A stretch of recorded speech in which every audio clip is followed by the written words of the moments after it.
Hello everyone. In the previous lectures, we were studying the various forms of Vakrokti.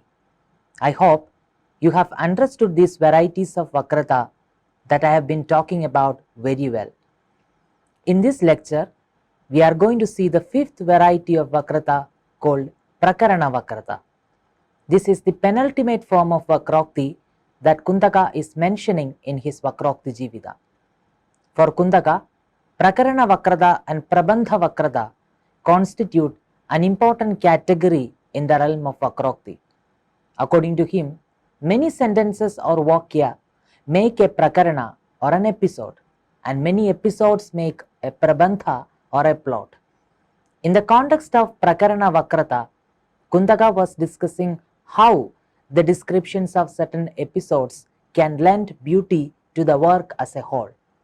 In other words, Prakaraṇa-vakratā is the creation of episodes or incidents in such a way that they give maximum consistency to the total effect of the poetry.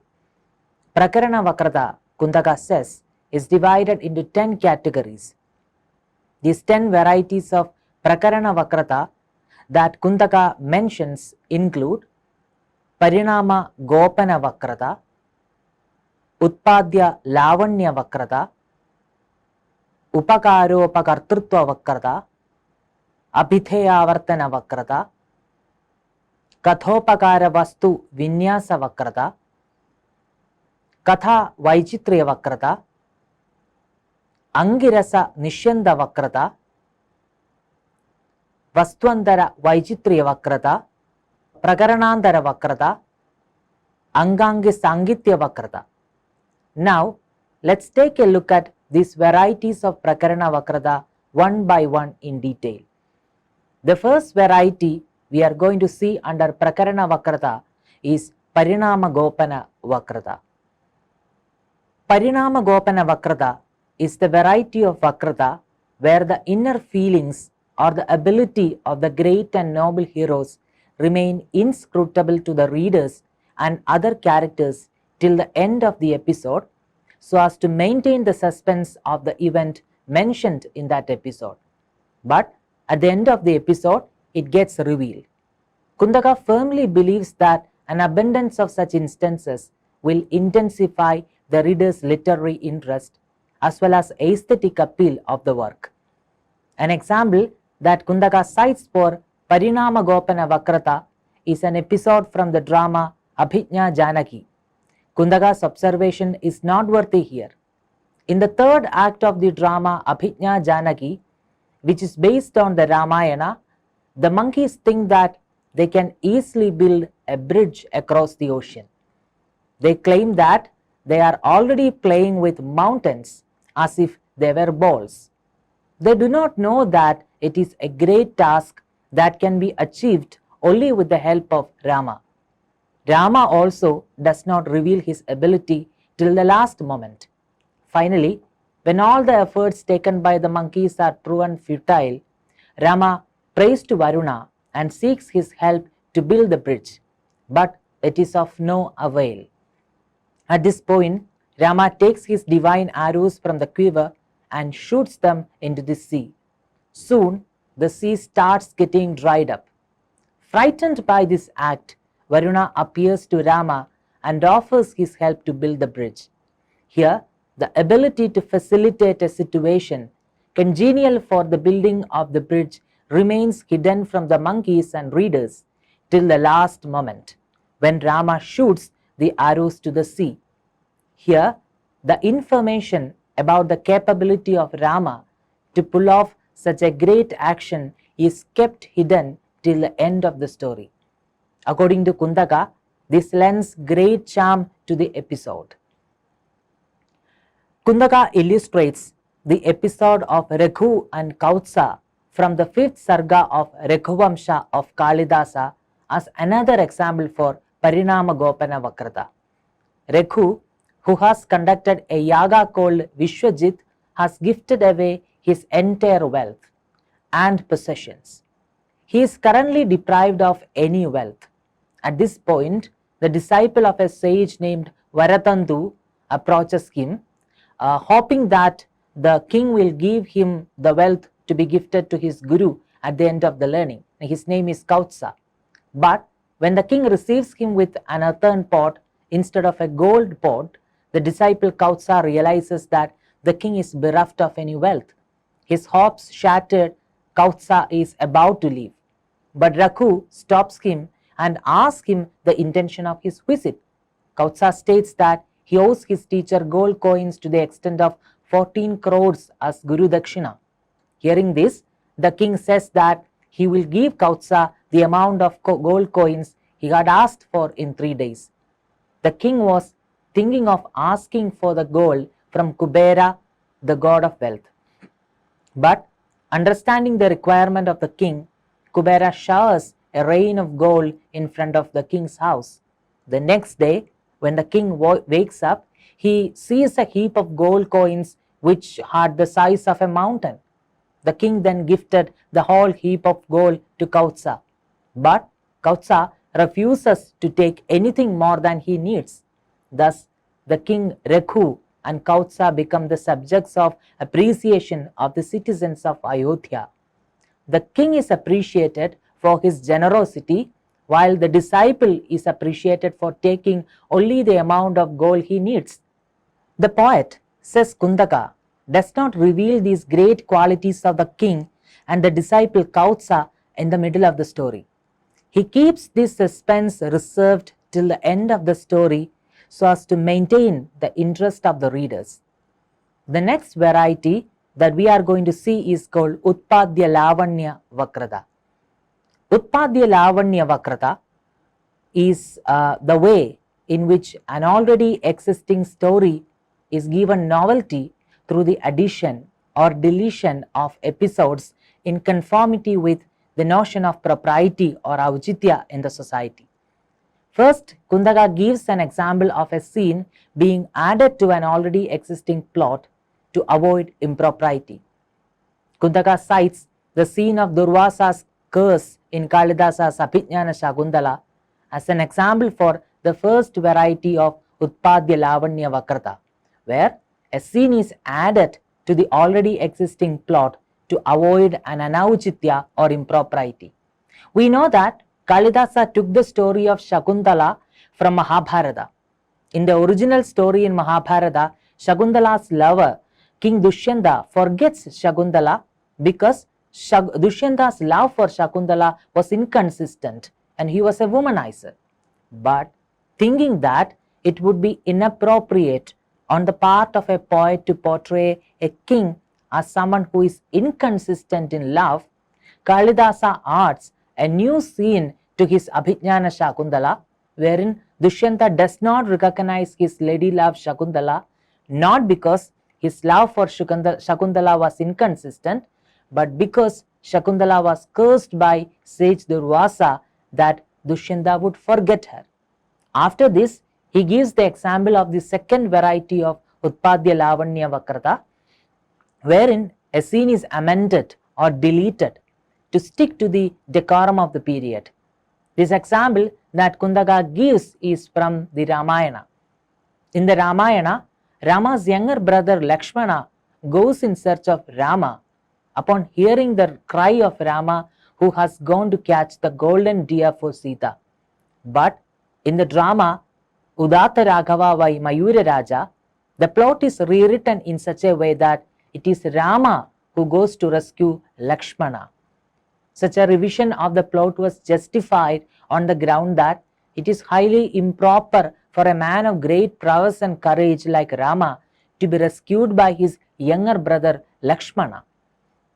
Now, the next variety that we are going to see is Upakaropa-Kartrutva-vakratā. Upakaropa-Kartrutva-vakratā ensures that each component of the story adds to the total effect as a whole. Kundaka defines this variety of Vakratā in the following words. According to him, this variety of Vakratā is that kind of deviant representation where an organic unity which strikingly underlies the various incidents described in different parts of the work leads to the ultimate end intended.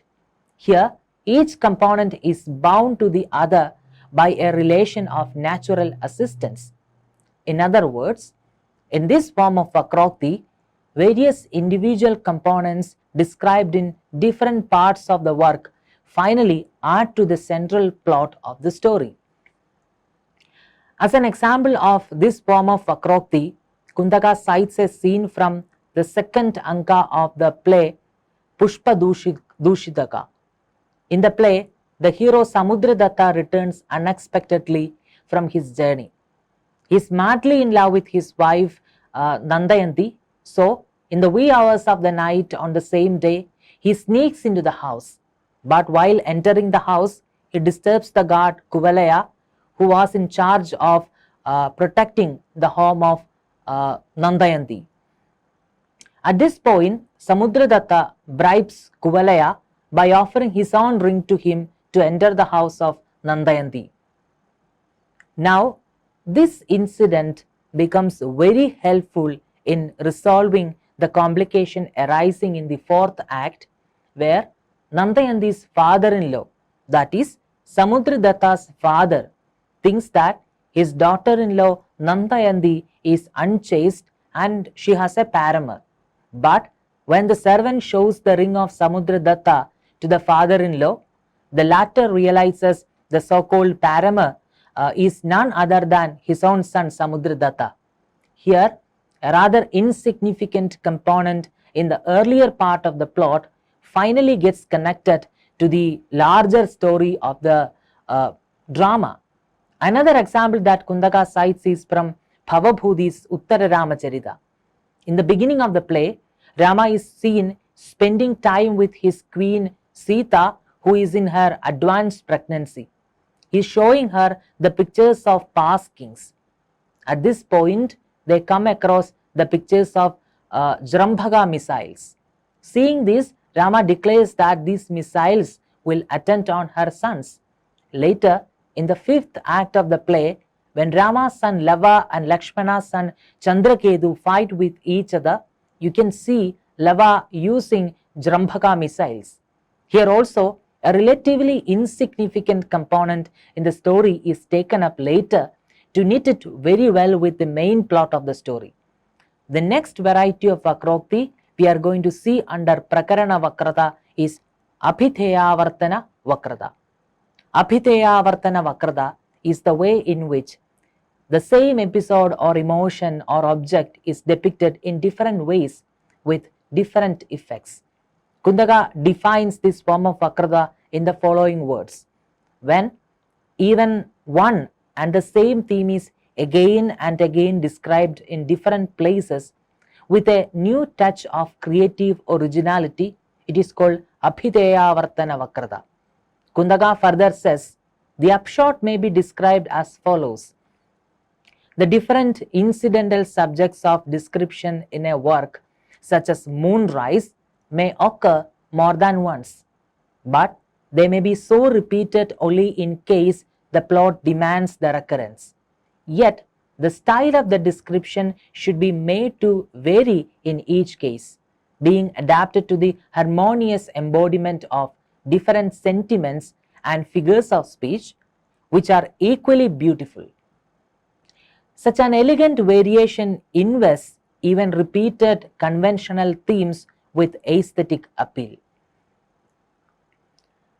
Kundaka cites the repeated description of the mountains towards the close of the night at different junctures in the play Harshacharita as an example of Aphitheya-vartana-vakratā. Although the same object is described in multiple places, all these descriptions appear strikingly new to the readers. Another example that Kundaka cites is from the play Tapasa Vatsaraja, where Karuna Rasa is repeated in the second, third, fourth, fifth and sixth sangas in such a way that they look charming to the readers. A modern example can be seen in the short story In the Bamboo Grove, adapted by the famous director Akira Kurosawa into the film Rashomon. The same incident of the murder of a young samurai is recounted by 4 different people with different results. I hope This variety of Vakrokti is pretty much clear to you. Now, let's move on to the next variety, which is Kathopakara Vastu Vinyasa Vakratā. When a small incident in the story which is useful to the main plot is elaborated in detail in such a way that it contributes to the main rasa of the story and thus becomes a crucial element in the main storyline, it is called Kathopakara Vastu Vinyasa Vakratā. According to Kundaka, such an incident can be likened to the very ornament of the story. Kundaka says, even a little incident, when given literary treatment, that is, when it is made to be imbued with the beauty of episode, promoting expressions of appealing sentiment, thereby making one feel as if the very floodgate of rasa is opened up, it is called Kathopakara Vastu Vinyasa Vakratā. The example of this variety of Vakrokti is Kalidasa's treatment of Dasharatha's hunting episode in Raghuvamsha. Dasharatha, during his hunting, kills the son of a sage, mistaking him for a deer. When the sage gets to know about it, he curses Dasharatha that the latter will die of his grief for his own son. It's a very small episode in the story, but in Raghuvamsha, the playwright Kalidasa elaborates this event in such a manner that it is laden with rasa. This event is of great significance in the story because it sets the emotional tone of the play. Kundaka says, the incident is such that it can be stated in a short sentence, but the poet is such a creative genius that one might well deem him as the embodiment of the muse of rasas at their best. He gives a delightful turn to it, investing it with episodal beauty which exquisitely appeals to the readers. The next category of Vakrokti under Prakaraṇa-vakratā is Katha Vaichitriya Vakratā. In stories, there are some stock incidents like water sport, flower collection, etc. The stock incidents, when they are knit together in such a manner that they suit not only the episode in which they are presented, but also the main story of the Kavya, they will result in the Vakratā called Katha Vaichitriya Vakratā. Kundaka opines, novel artistic beauty is attained even when the conventional themes like water sports are described as an integrated part of a whole pattern supplied by the art of plot construction. Kundaka further notes, the substance is this: themes or incidents such as water sports and flower gathering should be described in such a manner that they come within the general pattern of the plot as a whole, if they have to yield their best to aesthetic relish. An example for this form of Vakratā is the water sport of Kusha in Sarayu in the play Raghuvamsha. Once, while Kusha is sporting in the river Sarayu, his bracelet gets dropped in the water and it sinks to the bottom. Although the river gets searched by the soldiers at Kusha's behest, the ornament could not be found. Thinking that it was taken by the Naga king Kumuda, Kusha takes up an arrow to kill Kumuda. Kumuda hurriedly comes up along with his sister Kumudavati, who had taken the bracelet in curiosity. Kumuda requests Kusha to accept his sister as his wife, and Kusha agrees, and the two are then married. Here, this conventional or stock incident is presented in such a manner that it has a lot of bearing on the main story. The next form of Vakrokti is Angirasa Nishyanda Vakratā. In a drama or a Kavya, all the acts are not equally beautiful or charming with respect to the main rasa of the story. In that case, when the poet gets a chance to develop the main rasa in an act, he will work on it and develop it to the maximum. This is called Angirasa Nishyanda Vakratā. The speciality of this act that the writer chooses for this particular form of Vakratā is that the rasa in this particular canto or act, which is the same as the dominant rasa of the story, cannot be reproduced in the same intensity in acts before or after this particular act. To quote the words of Kuntaka, not all acts are equally beautiful. Only some unique acts will serve as the artistic beauty of that act alone strikes us most. Its artistic excellence will be such that it cannot be imitated or repeated in any other actor earlier or later of the play. An example for this variety of Vakratā, says Kuntaka, is found in Vikramoorveshiya. We know that the predominant rasa of Kalidasa's Vikramoorveshiya is Vipralambha Sringara or love in separation. In this particular act, which Kuntaka cites as the example of Angirasa Nishyanda Vakratā from Vikramoorveshiya, the king Vikramaditya gets mentally deranged due to his separation from his beloved Urvashi. In this particular actor, Kalidasa took the main rasa of the story, which is Vipralambha Sringara, to its maximum. Kuntaka says, we find therein a singularly unique aesthetic appeal which enwraps the hearts of the connoisseurs, an appeal due to the exquisite heightening of the ruling sentiment of love in separation by the poet's rich accumulation of all the sweet antecedents and ensuant exclusive to that rasa. Another example that Kuntaka cites is the episode of an arm fight between Arjuna and Shiva in Kiratharjuniya. The dominant emotion of the story in Kiratharjuniya is Veera rasa. In the episode of the arm fight, the emotion of heroic rasa is taken to its apex. In this episode, Arjuna exhibits limitless valor while fighting such a great figure like Shiva. Kuntaka notes, as another example, we might cite the episode of the arm fight between Arjuna and Shiva in Kiratharjuniya. There also we observe that Arjuna displays his limitless valor, which is his sole support in the matchless fight with such an adversary.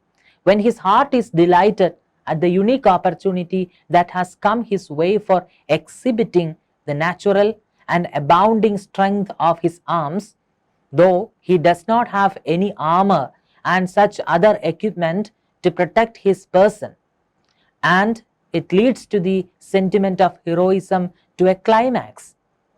Another example of the same kind of Vakratā that Kuntaka cites is an invented episode by the poet in Kiratharjuniya.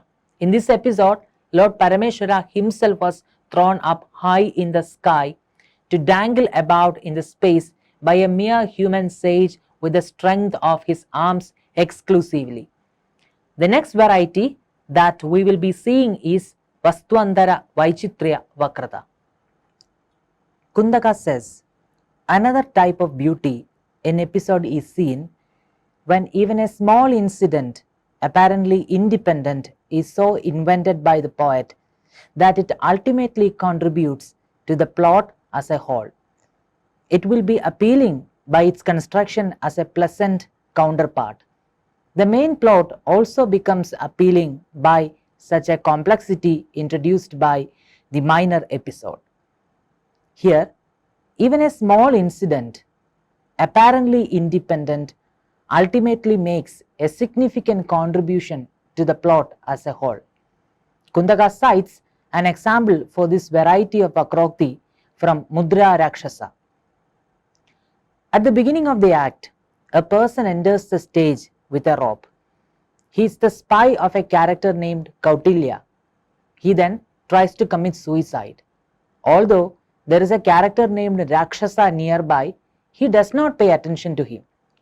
Seeing this, Rakshasa takes pity on the character who is going to commit suicide and asks the latter about the reason why he was going to commit suicide.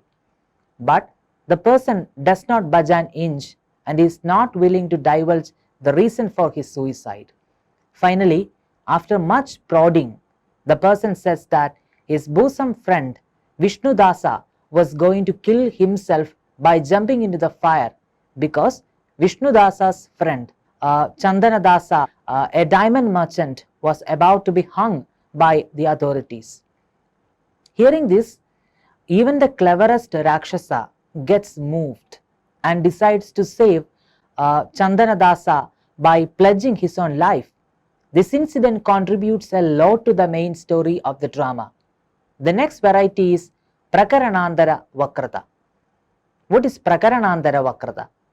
Prakaraṇa-vakratā is that type of Vakrokti which is achieved by the incorporation of a play within a play, where some actors act as the spectators along with other characters. Kundaka says, when actors expert in the art of pleasing the audience are seen to play the role of an audience themselves on the stage with other actors performing, it is called Prakaraṇa-vakratā. Kundaka further notes that such a play episode within a play episode may be regarded as illustrating a literary art which beautifies the entire drama exquisitely. Examples can be found in Bhavabhudi's Uttararamacharita and in English Shakespeare's Hamlet. Bhavabhudi makes his character Valmiki write and enact a play before Rama, who is traumatized by the memory of his abandonment of Sita. Like in Hamlet, the play depicts reality as it deals with the plight of the abandoned Sita. The thin line separating reality and the magical world of the play blurs as the real Sita herself appears and a repentant Rama is united with her. The play within the play usually had a specific purpose, much like the way Shakespeare used it later. Another example that Kundaka himself suggests is from Balaramayana, where there is a play within the play. The actor who is acting as Ravana enters the stage along with another actor who is acting the role of Prahasta. Then he acts as a spectator of the drama within the drama. The subject of this drama within the drama is the marriage of Sita.